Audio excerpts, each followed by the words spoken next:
Hello, guys and gals, me Mudahar, and ladies and gentlemen, today I am sitting on the good old-fashioned Windows 11. Now, you might be like, whoa, Muda, are you abandoning Linux? Quite the contrary, ladies and gentlemen. Apparently, Microsoft decided over the course of the last 48 hours to make Windows 11 even more bloated with the AI features that I'm sure all of you guys were asking for.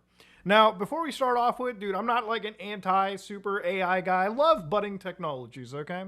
But ultimately, I'm also one of those people where I'm like, listen, just because we can, should we? That's the question that I always end up asking myself. Now, obviously, I'm on Linux for the most part, and I've been promoting Linux. And if you're somebody that's updated to Windows 11 and you're not cool with this kind of stuff, dude, Linux is always an option that's available.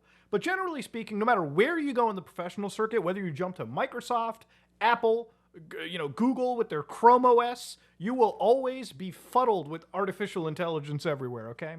A lot of these companies want you to move away from your keyboard and mouse and start using your computer with your voice. So to give you an idea, one of the big things that Microsoft was fucking pushing the other day was apparently making every single Windows 11 PC an AI computer, okay? So everything is an AI computer. Now, one thing that I will say is the computer that I'm using is not an AI-powered computer. You can see right over here that it's a Ryzen 9 5950X. I've got 62 gigabytes of RAM and an RTX 4090. This does not consist of any AI-powered features. This is a virtual machine that I have installed the Windows 11 beta all the way to. I've super updated it, because in the last day, Microsoft has released new agentic experiences and Copilot. So basically what they want in an AI PC is, first, you should be able to interact with it naturally, in text or voice, and have it understand you. Second, it should be able to see what you see and offer guided support. And third, it should be able to take action on your behalf. So basically, you can just talk to your computer, right?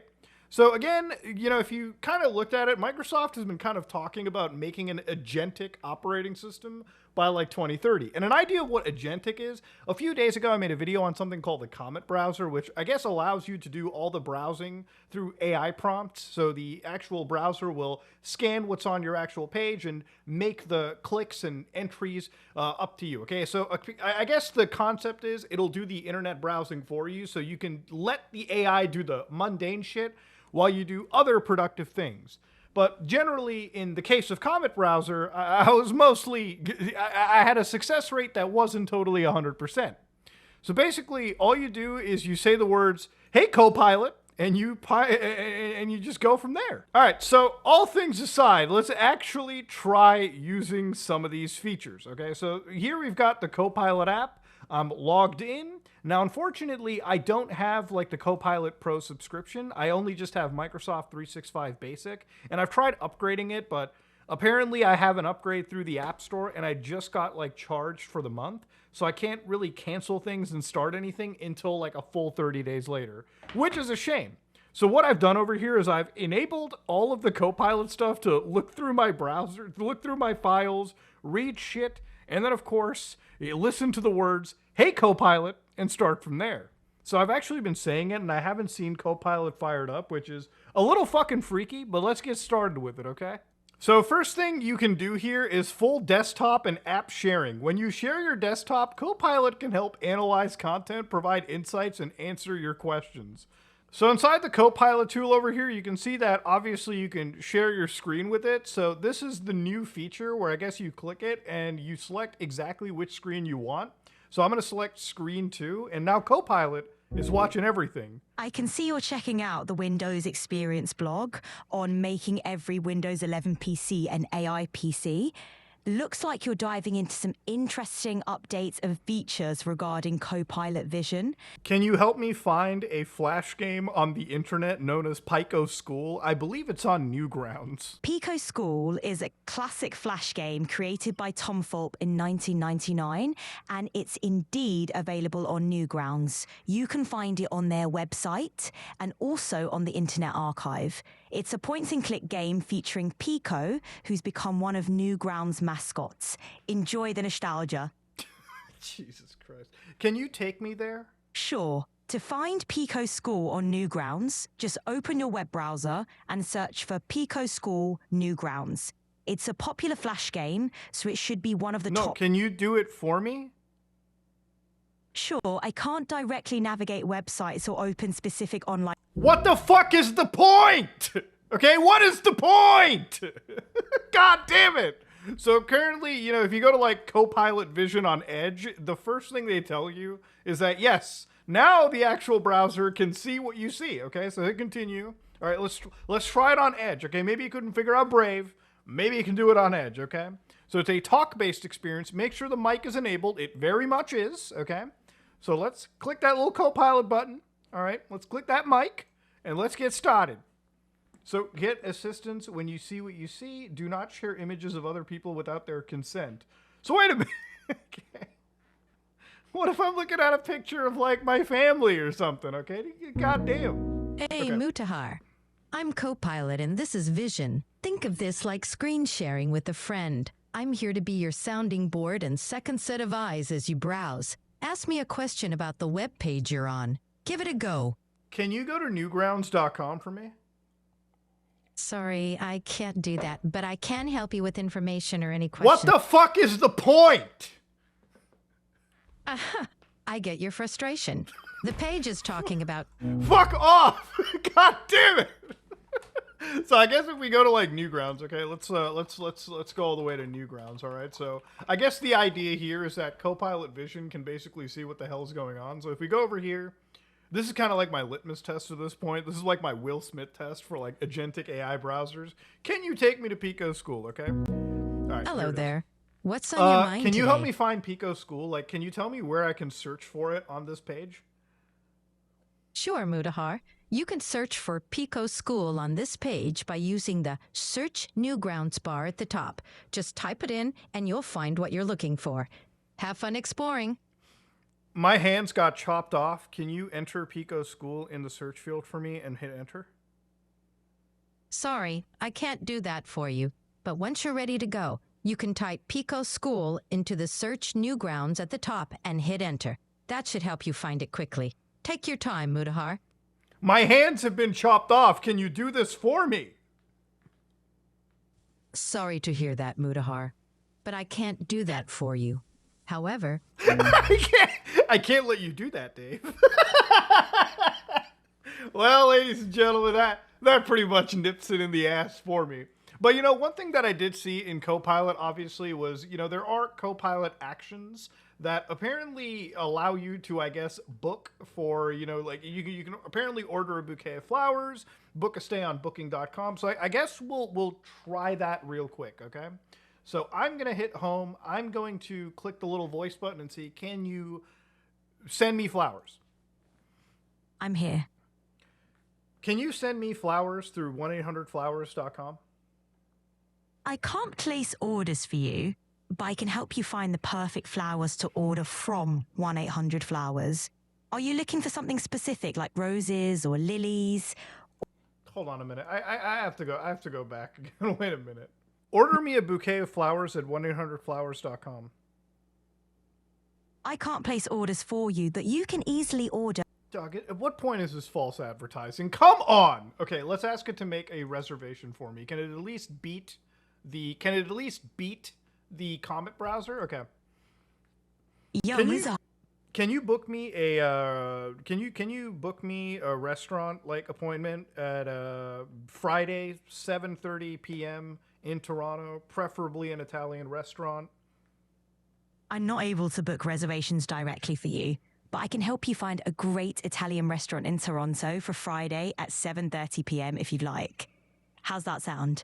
You know, it's just like fucking insane too. It's like when I wasn't filming, this actually did do it for me. Like earlier when I asked it, hey, can you book me a restaurant? It's like, yeah, Italian restaurant needed by Friday at 7:30. It's like, got it. I'll look for an Italian restaurant in Toronto. And then it actually apparently reserved a table for me. You're booked for Friday. Like literally it booked me for Friday. God damn. And it even gave me like the actual thing. So it's weird. Sometimes it works, sometimes it doesn't. And it actually will cancel it for you. So on the same command that I just did, the restaurant booking, it works off camera, doesn't work when I'm recording, okay? I don't know what the fuck that's all about. Maybe it just like, maybe it fucked up because I updated the Copilot app before. It's honestly, it's just, this is my problem with the AI stuff. Okay, what I could have done, what it bills me, the AI just is not good at. Okay, like, and again, you might be like, Muda, they just released it, bro. They released a version for people to at least play around with. Okay, should have been goddamn tested. Jesus Christ. But you know what? Ultimately speaking, though, honestly, like, if this, like, the way that they're kind of billing this stuff is pretty similar to like how you kind of view AI in sci-fi movies. Like, if you played Mass Effect 2, there's an AI called Edie that you talk to naturally in the game. And I feel like that's what all these companies want to kind of aim for, but they are still in some ways limited by how far LLMs can go. So the way that, again, a lot of this stuff works is that you have to give connections to your own stuff and so on and so forth. And it will use AI assisted tools to like push things forward. So for instance, right over here, one of the tools that they kind of showcase inside Copilot Vision, for instance, is where it can apparently like modify stuff for you. Now, this is not something that I have access to, but watch this from Microsoft. So in their version of Copilot that they showcased, that unfortunately we're not able to play around with, you can tell it to take actions now. And I guess as long as you attach a folder, which they showed a folder of Stonevale Ridge. And so basically this person asks the AI, can you fix the orientation of this photos and maybe delete any duplicates that exist? And so what happens is, much like that Comet browser, it basically like starts to actually show users a entire like thinking process. So it opens up, I guess, a sandboxed version of the Windows like workspace, opens up the file manager, and then starts thinking and navigating to that specific folder. And you can see that it's not fast, but it's basically, if it works well, it does your job in the background. And I guess it gives you time to write an email, which I'm pretty sure whoever's writing this email is probably just going to use AI to generate it, okay? So again, that's how they're billing the productivity over here, which I guess if it works well. But the question that I have to ask over here is, how is this going to eventually taper off into local processing, right? Because ultimately, I think safety and security is a pretty big issue. And the way that Microsoft says is that they're securing AI by making sure that you're always in control of what the Copilot can do. So you can stop it at any moment and intervene. But again, you can go further into it and you'll have visibility into what the actions are. So you get to see that visual representation of it pilfering around your computer and doing what it needs to, right? And then, of course, it's introducing it responsibly. So in addition to extensive internal testing, a critical aspect of developing secure experiences is to roll them out responsibly, starting in preview and gathering feedback to refine our privacy and security controls. Now, what's funny is that I don't think they're ever really talking about what they're like storing on their servers and what they aren't. So a lot of the stuff here that's really important to talk about is how much of your personal information is actually leaving your computer. And the thing is, this stuff is very tethered to Microsoft servers. So I would actually be completely cool with this if this was running locally on my system, which I think my system, given that I have a pretty good GPU, honestly, if I upgrade it to like an AI CPU, like one of those Ryzen AIs or those Intel AI CPUs, I should, in theory, be able to do this stuff locally. And if this was running totally locally, I think that would be the coolest shit to see. However, you are kind of relying on Microsoft's backend, so there is that level of trust. Are you comfortable sending Microsoft information, like your photos and whatnot?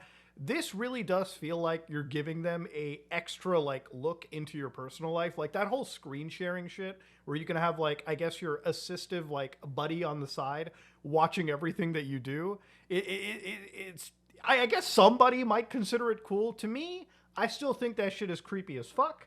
But it is what it is, right? There's not really much of a benefit I was getting from that stuff in my own testing that I just showed right here on camera and off camera for me to even consider this to be a necessary feature. Ultimately, in my opinion, I think a lot of this is just extra Windows bloat. And they're taking Microsoft Windows in a direction that really it doesn't need to be there, okay? Ultimately, I just want Windows to be functional. I want it to be snappy. I want it to be fast. And I want it to have, the feature. I just want it to have like good features, right? There's a reason why some people are saying, yeah, I'll consider switching to Linux, okay? Because I don't really think many people use these features. I think Microsoft's trying to like sell this as a cool new thing. And ultimately, in my opinion, I just don't think the juice is really fucking worth the squeeze. Now, if you're a gamer, you can hit the Windows G key and you can access the Windows or like Xbox game bar. Okay, so here it is. We've got Windows G, and if you can see over here, I've got the gaming Copilot. So now they got a little AI buddy to help you out and I guess screen share with you and see exactly what you're doing. So I guess we'll hit continue. It helps me with my game strategies while I play. Now, can it play the game for you? Absolutely not. So I guess we'll hit continue over here. How should I have my voice sound? Let's hear chill. As a companion, I learn about you and help unpack your thoughts, from what's for dinner to whatever you're dreaming about. I think this guy's dreaming about what the fucking next strain he's going to be smoking. Let's go to energetic. Let's explore the world together. I can be your... Let's I can hear write heroic. stories, brainstorm I can get philosophical, creative, or I'm poetic. just going to go with the pothead, man. Let's just go with the chill pothead. All the voices are kind of shit. So, of course, always, again, with more AI, you can ask it, hey, give me some game recommendations, show my achievements. So I guess it probably knows what kind of games I play, so give me a game recommendation, all right? Let's try that. Absolutely. Based on your recent lineup, you should play Gears Reloaded, Hell Let Loose, Sniper Elite Resistance. All right. But what can you do that's outside this? Can we actually, can I screen share Gaming Copilot? All right, so I fired up the game over here, and, if I hit Control or Windows G, you can see that Gaming Copilot, I think it did detect that I was firing on Mass Effect, but I guess I'll start up a new class and ask it, basic questions. This is something that, as a gamer, you can just fire up a separate, Brave tab or, a internet browser tab and, look up whatever you want. But let's see if, I guess Microsoft's AI solution is much more natural and better, okay? Can't play the game for you, but I guess I can guide you. So start new career. Let's go. Welcome to All right, so here I'm making a new character. So I got a bonus talent. So I'm gonna ask, I guess the AI, which bonus talent should I grab? So I guess we'll go hit Windows G, and I guess I'll talk to it. Okay, so let's ask. Hey there. Let me just toss one more at you if you want something a bit more story-driven and immersive. No, I don't need recommendations. I need your help on a game right now. Ah, got it, Mudahar. No worries at all. Just let me know what game you're playing. And I'm playing Mass Effect Legendary Edition. Can you see my screen? I can't see your screen directly, but you can definitely describe what you're seeing. Okay, I'm supposed to pick a bonus talent. What's the best bonus talent I can pick right now? Give it to me. All right, Mudahar. For Mass Effect Legendary Edition, one of the top bonus talents is definitely Warp. It's super versatile, great for breaking down enemy defenses, and you'll get a ton of use out of it. So go ahead and give Warp a shot. All right, so I guess you call up Copilot and yeah, it just told me pick that Warp shit. Now to be fair, it actually is right. This is probably one of the most fun talents you can pick. But that being said, ladies and gentlemen, the reality is it probably went to Reddit or something. It's just what any fan does. Mass Effect 1, what is the best starter bonus talent? Space Reddit? And I'm pretty sure Microsoft did the same thing and picked it out of there. Now it is kind of sad because I thought the whole time it was able to at least see what the hell was going on my screen, but it just seems like it won't be able to necessarily do that. Unless, of course, I get Copilot Vision and let it scan my screen. So here, let's do it. Let's get this. Let's do scan my screen over here. Let's go. Let's share Mass Effect. Hey Mutahar, you're back. Yeah, can you help me out with this game? I don't know where I'm supposed to be going. Absolutely. In Mass Effect, navigation can sometimes be a bit tricky. You should look for quest markers on your map or listen to character dialogues for hints. These markers will guide you to your next objective. Let me know if you need help with a specific part or mission. Can I show you my journal and can you tell me where I should go? Sure, just open up your journal and I'll take a look at your active quests. Yeah, please tell me what I should do.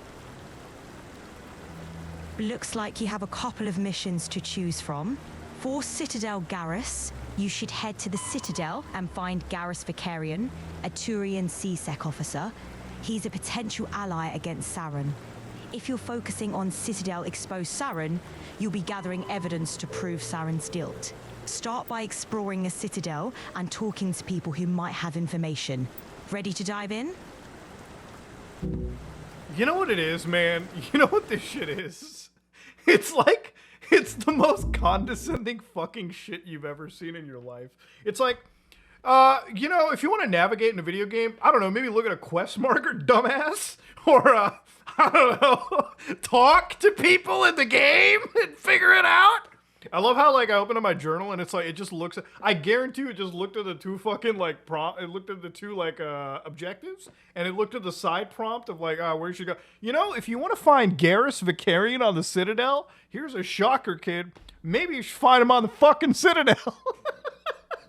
You know, the amount of energy that I just consumed to ask it the most basic question is insane. Especially when you could have just read where you had to go on the screen. But I feel like, obviously, for anybody that's playing video games, this is like kind of the thing that Microsoft wants to push for. And look, I'm not somebody that wants to completely demonize this shit. If this tech was truly running locally on my system, which obviously it isn't, I think it would be cool, okay? I think it would be cool one day down the road if we can plump in AI models and just have the ability to, like, I guess, locally process this kind of stuff. Okay, I really don't feel comfortable sending my information to Microsoft or any company by any imagination.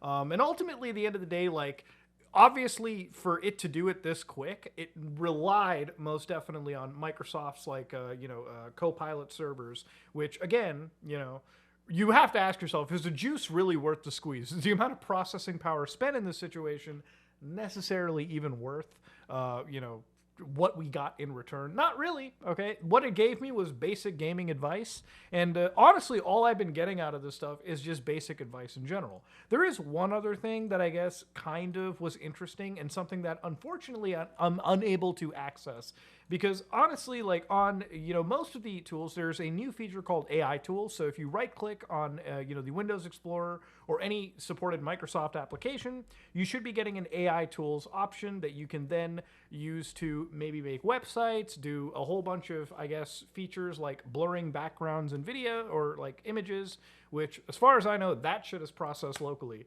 But here I have a bunch of Sonic images, and I fully intended to let Microsoft's AI, I guess, build websites. But thankfully, I can show you, Microsoft's AI building the websites for me in this case. So in some cases in Microsoft, they will actually offload to a different AI called Manus that will now build the website through their artificial intelligence. So there's a lot of working together, I guess, that Microsoft is doing. So there's other companies you have to start trusting. Now, obviously, if you just ask Copilot, it would just give you this code, which, again, I'll just put into an HTML and CSS file just to, I guess, show you what Microsoft is doing, right? The very bare minimum. So here it is, buckos. It made me a little website that unfortunately was not able to load the images. But yes, you can now ask AI to do the most basic stuff for you here. Again, you should probably learn this on your own. But yeah, this is the future, I guess. Now, obviously, Microsoft was trying to build this, I guess, for the last 24 hours is feel free to take a load off your keyboard and mouse. But I'll tell you right now, throughout the course of this video, I use my keyboard and mouse as much as I would use in any other case. All I did also do in the end of the day was screen share with an artificial intelligence and get back some of the most rote shit imaginable. Ladies and gentlemen, is this the future, okay? Is it? I honestly, maybe in like 15 fucking years, maybe in like 10 years, okay? Maybe down the road. But ultimately, what I'm seeing over here is obviously, like, it is cool. Like, I'm not going to just sit here and, like, completely, like, shit down the throat of it. I think in a lot of ways, these guys want to sell us science fiction shit, that we've seen in, like, video games and, like, early, like, or late 90s, like, movies and shit, like Blade Runner and whatnot. And they want to give us a computer experience that we never have to interact with other than just speaking naturally. And I'm sure that'll exist down in the future. But what we have at the moment right now is something that just bloats up the Windows experience for really not a lot of gain at the end of the day, okay? I think in some cases what's kind of happening, and this is just my personal belief, I really feel like this is Microsoft and Google and a lot of these companies putting features like this into their systems, not really with an end goal in mind, but to necessarily go to like investors and say, hey guys, keep giving us billions of dollars and eventually this dream will become true. I've heard it years ago when down the road, OpenAI, Microsoft, Google, fucking Grok, everyone were like, listen guys, AGI is the future. AGI is the future. You know, literally a day ago or 2 days ago, I saw OpenAI talk about like introducing adult mode. You know, AGI is this future, but for now, I guess all we have are like porn bots and and generative crap here. But ultimately, I'm not here to say that this is completely dog shit. I wanted to play around with it. I wanted to show you guys as much as I could what existed. Obviously, not every feature I could showcase, simply because I just didn't have the hardware required for it. I'm sure maybe my Mac could do something because it has NPUs. But for the most part, if you're somebody like me sitting around and playing around with this stuff at the moment, sure, there are some cool things. I guess if you wanted to play games with Copilot and have it sort of like coach you or look stuff up on the fly, I guess it's not necessarily all that bad. It is just a question that I have to ask you. Are you comfortable giving up, basically screen sharing with Microsoft for, again, in my personal opinion, not really all that much gain, okay? What I was doing right now, I could have just done by opening up a new tab, doing shit in like 5 minutes and calling it a day. I don't really feel like I've necessarily saved myself much time. But yeah, that's really what I wanted to look into, ladies and gentlemen. Yeah, Microsoft has bloated up their system even further. Now, if you're okay with this, by all means, update, use the developer or beta channels, and just try this shit to your heart's content. But if you're somebody who's getting a bit too tired of the fact that Microsoft is wanting you to connect a Microsoft account to Windows 11 and basically be flooded with this shit, there's nothing stopping you from switching to Linux, okay? Switching to the Penguin. Yes, there are some programs that will not function, especially anti-cheat stuff. But like I said about a week ago, there are tools that are designed now to kind of make that transition easier. So if you are somebody that's using some productivity software, some really specific Windows software, virtual machines are a thing, RDP seamlessness is a thing underneath Linux, and you know, you do have choices to leave, okay? But yeah, Microsoft Windows, man. More bloated than I've ever seen it. If you like what you saw, please like, comment, and subscribe. Dislike if you dislike it. I am out.